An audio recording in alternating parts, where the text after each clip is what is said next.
Hello there, and welcome to Daniel's Infinite Playlist, and today we're going to review one of my absolute favorite pop albums of this year, and that is, of course, Afterlife by Palmistry. And for those of you who don't know who Palmistry is, well, Palmistry is the solo project of producer Benji Keating, which has made himself known for his very, how do you say, forward-thinking pop music, so very pop-oriented pop music, which sounds both experimental but very, very pop in its truest essence. He has already released a debut album that's called Pagan, and this is his second album, which is called Afterlife, and it's a really, really good album. So yeah, how is it to listen to this album? Well, it's a bit like this.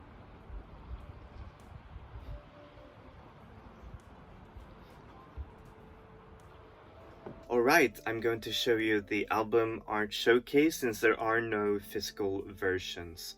I mean, there is a physical version. There is a very beautiful vinyl that you can actually buy through his Bandcamp page. So yeah, if you really want it, then please check it out.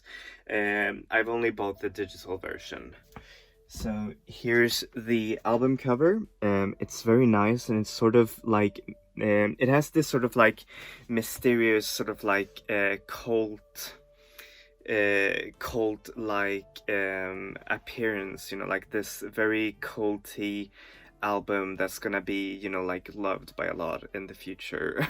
But it's already loved by a lot right now. Anyways, it also carries within the theme of like the instrumentation, like being water and very watery in its production.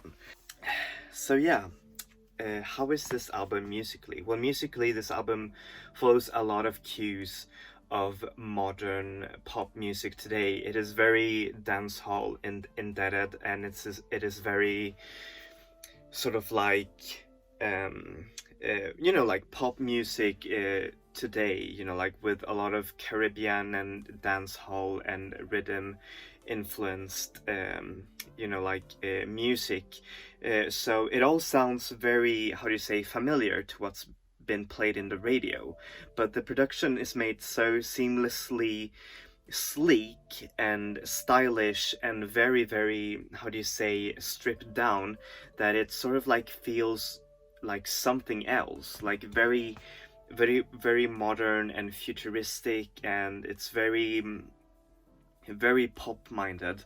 And also, yeah, that's what I have to say. And also the the difference from his like debut album Pagan was that he was the sole producer of that album, but now on this album he's asked a lot of his other friends to produce some music for him. For example, like in the song Water, which is produced by amazing producer Sophie, and there are like a lot of other producers, for example Cashmere Cat, which also lend a hand in producing this album. Also who was it, Mecha Talk as well. And you can actually hear some of their influences on the album as well, is that it sounds very forward thinking and very, how do you say, futuristic, while still being rooted in the dance pop, or sorry, the tropical minded pop music of today, which is really, really cool. So how is this album lyrically? Well, lyrically, this album is, yeah, it is quite difficult lyrically, I'd say. I mean, it's very pieced from, like fragmented memories, and sometimes he invokes a lot of, like dreamlike states, but I think it also has to do, like with life in the city, or like how it is to to live a sort of like busy like life like that. And it's also about depression, how do you say, heartbreak, love, and being in the club, like partying, and like the aftermath of all of that, of doomed love. And he manages to patch all of these things together in like very cool metaphors. For example, like in the song Water, where he uses water as like the main template and the how do you say, the main inspiration for those lyrics. And I really appreciated when like artists who make like pop music actually try to strive a little bit forward with their, how to say, with the lyrics. And the lyrics are very cryptic, but I think you can get a feel of them just by Benji's, or sorry, Palmistry's own delivery with the songs, which is very intimate, and it's very, how do you say, bodily, I'd say as well. So yeah, it is an album that both, like, it is both sleek, but it's just very intimate as well. So it doesn't feel inhuman, I'd say. It feels very much like a human project of human and real emotions. It's really, really beautiful.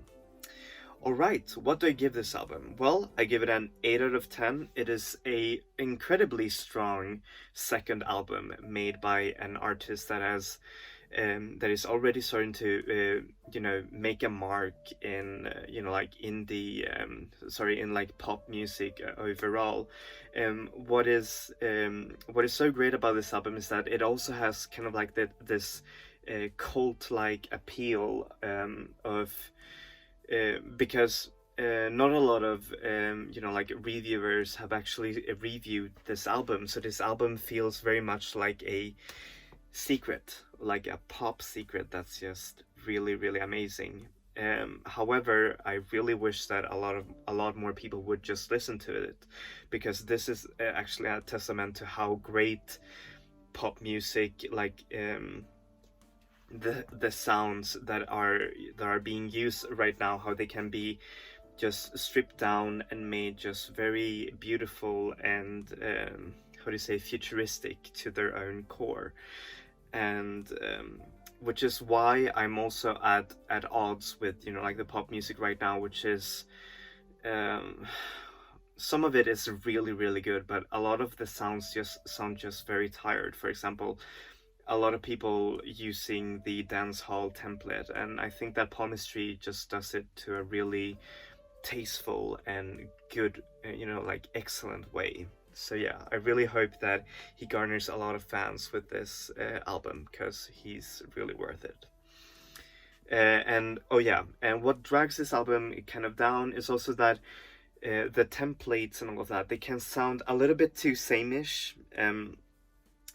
I wish I would have seen, like I mean, I've seen like a lot more different, like sound templates and all of that. But I also see like why it works, like regarding the how do you say, the themes and also the lyrics, and like how the album has to sound like a whole. But and that's unfortunately the problem with like dance hall rhythms and all of that, is that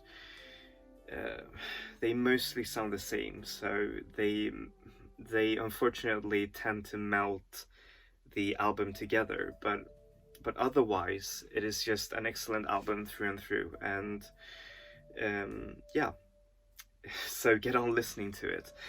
Alright, thank you so much for watching this review. As always, I'm going to put the artist links down below. Palmistry is available everywhere, iTunes, Spotify.